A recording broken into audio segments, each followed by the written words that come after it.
is Good Morning Indiana, working for you. Good morning, I'm Lauren Casey. The time right now is 4:27. It's Monday morning. Thanks for starting your work week with us here on Good Morning Indiana. A few stories to get into before we start the top of our show today. Here's a big one. IMPD will be issuing and installing body cameras starting today. IMPD says that they are working first to give the East District officers the cameras. You may remember that the mayor and the police chief here committed to implementing body cameras for all officers before the end of summer, so this is being rolled out today.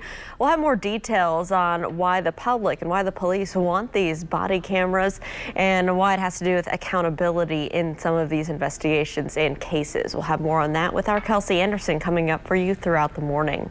Taking a look right now at the latest COVID cases here in the state of Indiana, 784 new cases were reported as of yesterday at the lunch hour, bringing the total number of positive cases to more than 67,000. We also tracked 4 new deaths on Sunday, bringing the total number of deaths to 2,775. We'll break down the latest numbers, what the trends that we are seeing happen here, and a little bit of good news in that the daily total is starting to flatten a little bit here across the state of Indiana.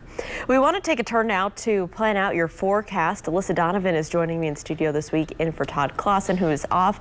And Alyssa, wow, yesterday was beautiful, last night gorgeous, a perfect time to get outside. What can we expect as we start a brand new day? You know what? So we're starting okay today, but things change as we get into the afternoon, and we already have a few showers and storms to extreme southern counties this morning. Most of us, though, are going to start the day dry, and then we do have the threat of thunderstorms coming in this afternoon. Again, no severe threat with this, but we could see some heavy rain, lightning, and wind as we see some thunderstorms move through. You'll notice, though, temperatures in the upper 70s, so a little cooler today, and that's because this is a cold front moving through, but those rain chances ramp up as we head into the afternoon. Much cooler temperatures on the other side of this system, and also some dry and sunny conditions for your work week. I'll have those details coming up in just a few minutes. All right, Alyssa, thanks so much. Something else we want to talk about today is down in Johnson County at Johnson Memorial. Today they're opening a brand new ER. They have been working on treating COVID patients in one of their ERs, and so they're going to be moving those patients up to the second floor, but this is brand new for this small hospital down here in Johnson County. So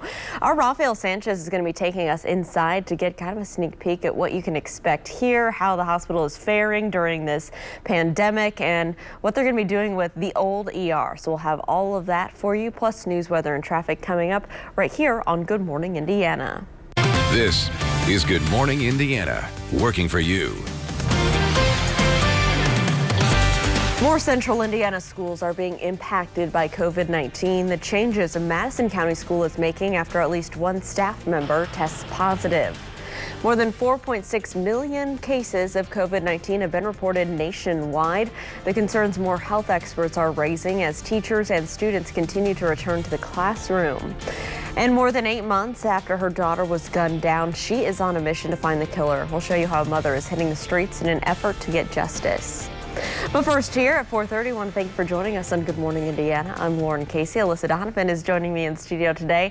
Alyssa, I know we have radar behind you. What are you tracking right now? So we do have a small cluster of thunderstorms moving through extreme southern Indiana this morning. You can see that's moving up just from Louisville and from Evansville, bringing us a few lightning strikes in there, as well as some heavy downpours, possibility of some gusty winds as well. For the most part, this looks like it's sliding off to the east, but we can't rule out seeing maybe a quick pop-up shower or thunderstorm for areas right around Bloomington, for southern, south central Indiana counties rather this morning. Most of us, though, are going to stay dry this morning with our better chance of some showers and storms coming by mid-morning and into the afternoon hours. So that's all coming from this cold front that's going to push through today. Again, that is going to bring us showers and thunderstorms. Best chance of those in central Indiana will be into the afternoon and early evening hours. Not likely we're going to see any severe weather with this, but we can't rule out seeing some lightning as well as heavy downpours and gusty winds in areas that do see those thunderstorms. The good news with this is behind it we do have some calmer weather, so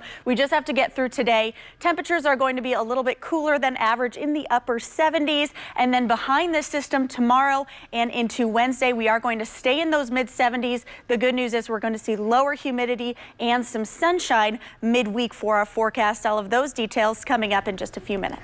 All right, Alyssa, thank you so much. Here's a look right now at traffic as you're heading out on the roads. Take a good look at your screen. On the left side of your screen, looks like we still have a pretty active situation. This is the northbound lanes of I-65 near State Road 334 to Whitestown.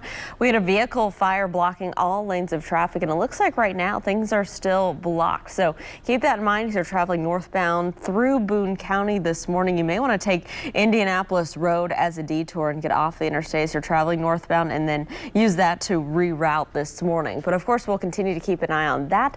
Instead, let's take a look over on the west side. This is our camera here at I-465 and West Washington Street. We can see traffic is traveling up to speed both northbound and southbound on your interstate. Again, we'll keep a close eye on your roads and let you know if there are any spots you need to avoid. Well, more schools are dealing with COVID-19 issues across central Indiana. Warren Central High School says a member of its football team tested positive for COVID-19. Spokesman Dennis Jarrett says the player is following school system guidance and is isolating for 10 days. He says the school district has notified anyone who's come in close contact with the student as well. Those people will have to quarantine for 14 days. Jarrett did not say how many people would have to quarantine. Warren Central plans to reopen its schools for both in-person and virtual classes on Thursday. Up in Madison County, students at Elwood Junior-Senior High School will do virtual learning at home all week after at least one staff member tested positive for the coronavirus.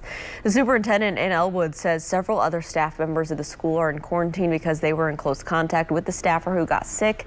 He says no students had close contact with the person. As of now, the superintendent says the school plans to reopen a week from today on August 10th.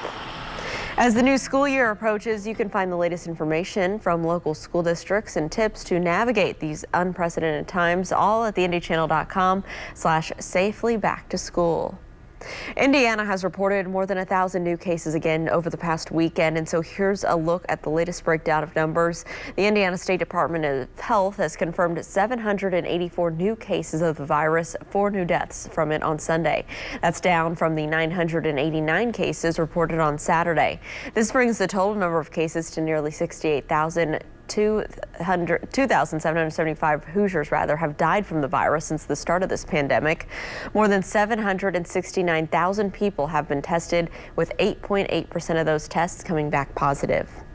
The U.S. continues to set grim new records in the coronavirus pandemic, now with more than 4.6 million cases nationwide since the start of the pandemic. The Centers for Disease Control predicts that up to 182,000 Americans could die by August 22nd, as parents and teachers coast to coast worry about whether or not they should send their kids back to school. ABC's Brina Roy has the latest. Sam and Joanne Reck were married for nearly 30 years until they both fell victim to the deadly coronavirus. I love you, darling, and I hope you really enjoy this video. Sam sending video messages when Joanne was first diagnosed with COVID-19, and in her final hours donning full PPE to say their final goodbyes in person. 3 weeks later, he died in that same hospital room from the virus. Similar heartbreaking scenes unfolding across the country. What we're seeing today is different from March and April. It is extraordinarily widespread. July had the worst numbers since the pandemic began, with 1.9 million new cases. 22 states, Washington, D.C., and Puerto Rico seeing a rise in cases. Coronavirus Task Force Coordinator Dr. Deborah Birx on CNN saying the country is entering a new phase of the pandemic. To everybody who lives in a rural area, you are not immune or protected from this virus. On Sunday, House Speaker Nancy Pelosi blasting Dr. Birx and the federal COVID-19 response, saying she doesn't have confidence in the doctor. I think the president is spreading disinformation about the virus, and she is his appointee. This as the debate to reopen schools rages on. with Indiana already reopening its classrooms. One middle school there reporting students testing positive in their first week back. Getting a phone call saying your child's going to need to stay home for 2 weeks. Disappointing, yes. And the Louisiana Department of Health reports 10% of the state's new cases are children, a bigger portion than people over 70. Dr. Birx is also telling any Americans who travel to a vacation hotspot to assume they are infected and to consider self-isolating. Rena Roy, ABC News, New York. It is 4:36. New from overnight. One person is hospitalized after a car was shot on Indy's west side. It happened just before 1 o'clock this morning on 21st Street and Sugar Grove Avenue near Riverside Park. Police tell RTV6 that 2 men were inside the car at the time and one was hit in that shooting. He was taken to the hospital in serious condition. Police have not released any other information on a suspect at this time. A man is dead after a boat he was on tipped over Sunday afternoon in Henry County. Conservation officers say this happened around 2:30 Sunday afternoon at Westwood Park. Officers say 61-year-old Jeff Maxwell of Anderson fell in the water along with another man when the boat overturned. The other man was able to get safely back to shore, and Maxwell's body was recovered in the water later that evening. The coroner's office has not yet determined the cause of death. A mother is calling on the community to help get justice for her daughter who was shot and killed here in Indianapolis. A $2,000 reward is being offered for information that leads to an arrest, but it's been just over 8 months and no arrests have been made. That is why Ruby Berry spent this past weekend passing out yard signs near West 38th Street and Lafayette Road. Her daughter, Alexis Edwards, was killed back on December 29th outside of her home during the day near West 52nd Street and Georgetown Road. Edwards' 3-year-old son was also shot but also survived. Every day I wake up, I feel like all over again, the nightmare. It's like you can't breathe, you're empty inside. And knowing that the people that ambushed my daughter, they killed her, they shot her down like an animal.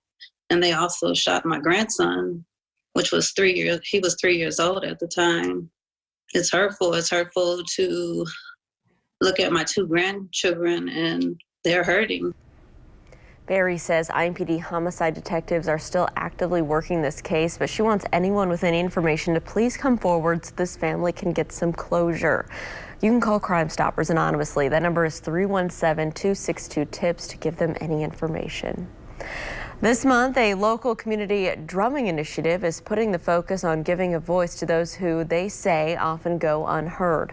The Pulse Project Indy is a drumming initiative that focuses on community, culture, and social justice. For 4 weeks in a row, they are performing an interactive rhythm session called Seen and Not Heard. We talked to the owner who says they're using the drums to be the voices to those who are underserved and live in vulnerable communities.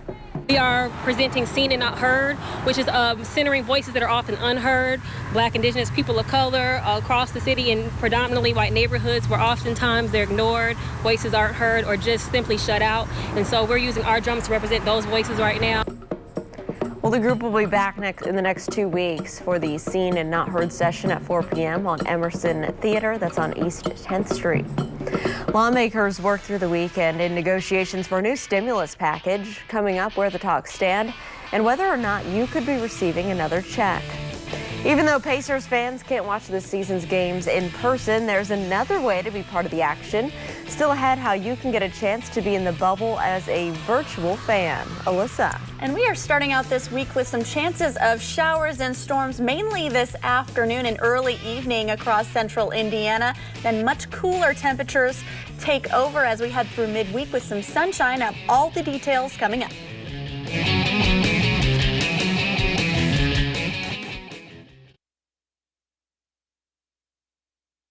Welcome back. As we launch into a new week, the big topic in homes and businesses all across the country is whether or not a stimulus bill can be passed. Republicans and Democrats worked through the weekend to try and make a deal, but the politics remain messy. Our Scripps correspondent Joe St. George walks us through it all. Well, if you're waking up on this Monday morning and wondering why has Congress not given you another stimulus check yet, it's easy to be confused. After all, on paper, another stimulus check should already be in your bank account. After all, President Trump wants another stimulus check. Democratic Speaker Nancy Pelosi wants another check. So does Republican Senate Leader Mitch McConnell. But remember, those three aren't dictators. Many conservatives in Congress believe the country shouldn't spend money it doesn't have. Meanwhile, some progressives believe more money should be spent to help those out of work. Congress is technically supposed to go on a month-long recess beginning next week, but my sources on Capitol Hill tell me that will be canceled if lawmakers think they can get a deal done. Oh, by the way, the presidential election could generate major news this week. Joe Biden could select his running mate. All of these women are rumored to be on the short list. Biden has committed to picking a female for the number 2 spot. In Washington, I'm Joe St. George. Joe, thank you. Health officials are still trying to figure out how to prioritize the COVID-19 vaccine, but they're hoping to have some guidelines by late next month. With the recent resurgence in the South and West and a new one heading to the Midwest, some health officials are now considering geography as a priority, meaning that people in whatever current hotspot would get the vaccine first. Officials also want to prioritize essential workers and those who are most at risk for severe infection. Next month's Republican National Convention out in Charlotte, North Carolina will be closed to the press. A convention spokesperson says that's to help with social distancing and capacity restrictions. Not even all the delegates will be able to cast votes in person. Another Republican official told CNN that parts of the convention will be live streamed. That includes the planned formal nomination of President Donald Trump as the party's candidate for president. At 4:45, Lowe's is giving away $55 million in grants to help small businesses who are struggling during this pandemic. The home improvement chain is offering funds through a nonprofit called the Local Initiative Support Corporation. $30 million of the grants will go towards women and minority-owned businesses. The rest will support those in rural communities. Businesses can get up to $20,000 for paying rent, covering payroll and other operational costs. Today is the last day you can apply. To find an application, go to the Local Initiative Support Corporation's website. A familiar convenience store name in central Indiana could be changing soon. Marathon Petroleum says it will sell its Speedway gas station to the Japanese company 7 & I Holdings. The company is the owner of 7-Eleven stores across the U.S. Speedway has more than 300 stores here in Indiana and almost 4,000 nationally. The $21 billion deal will give 7-Eleven around 14,000 locations across the country.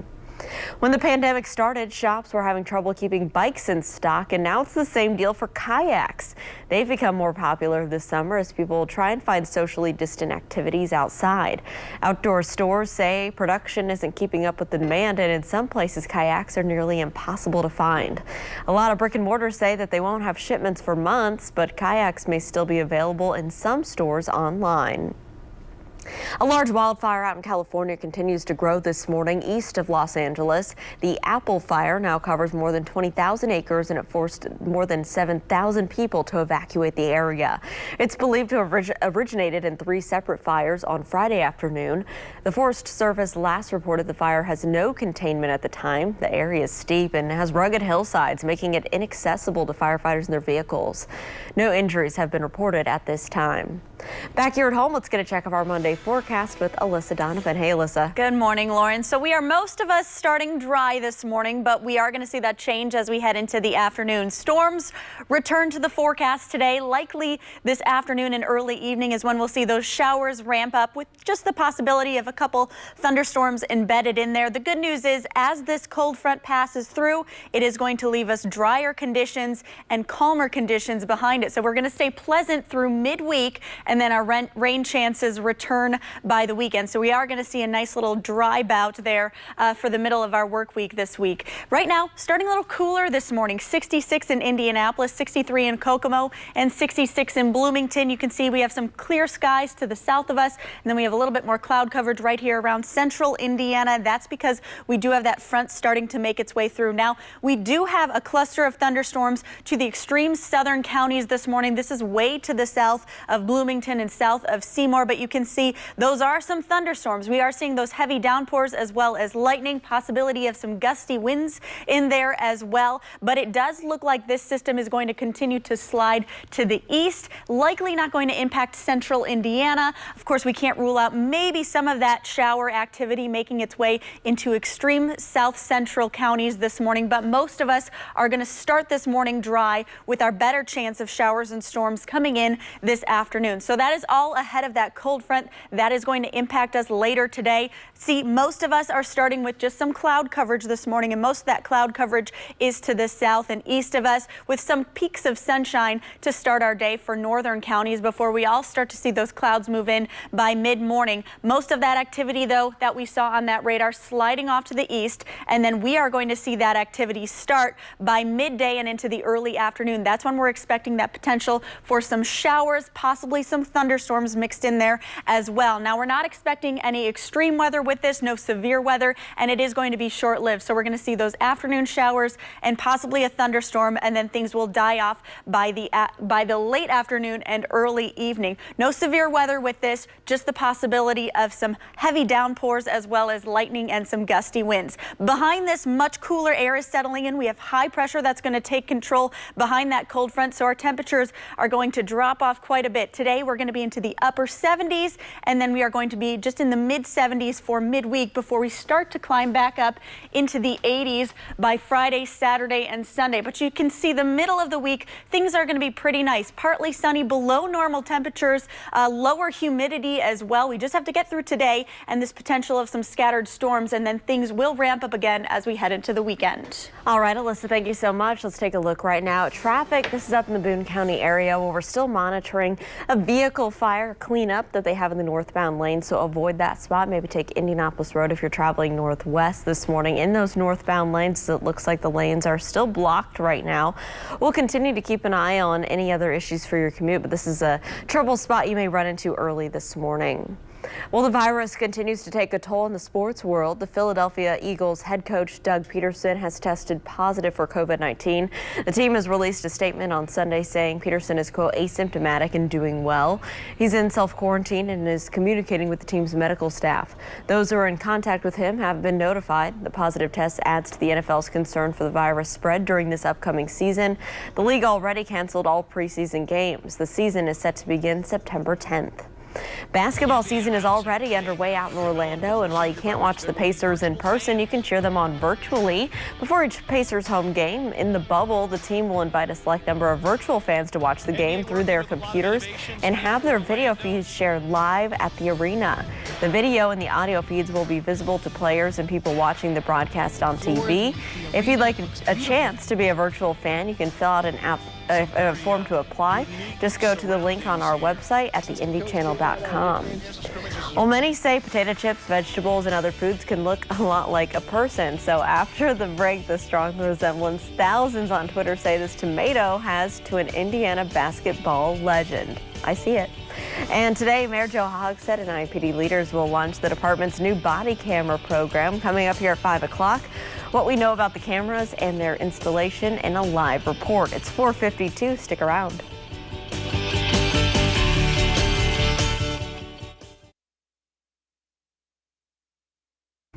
Indiana's own Larry Bird is trending on Twitter for the discovery of his unlikely doppelganger. Take a look at this.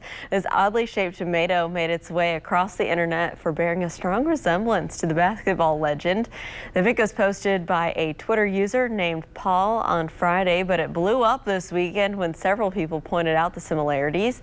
More than 30,000 tweets and memes have now been made about Bird and the trending tomato. I don't know, Alyssa, I think I see it. Oh, I think it does look like him, actually. Just a little bit. Maybe a little grumpier than him, though. Yeah, just a little bit. That's pretty funny. Jeez, that's funny. Oh, man.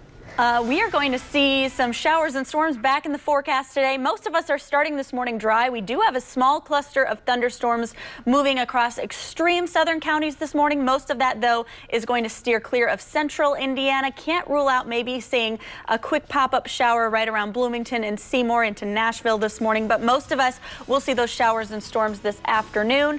78 degrees for our high, so a little cooler today, and then that cooler weather sticks with us through midweek as high pressure takes control. More chances of showers as we head towards the weekend.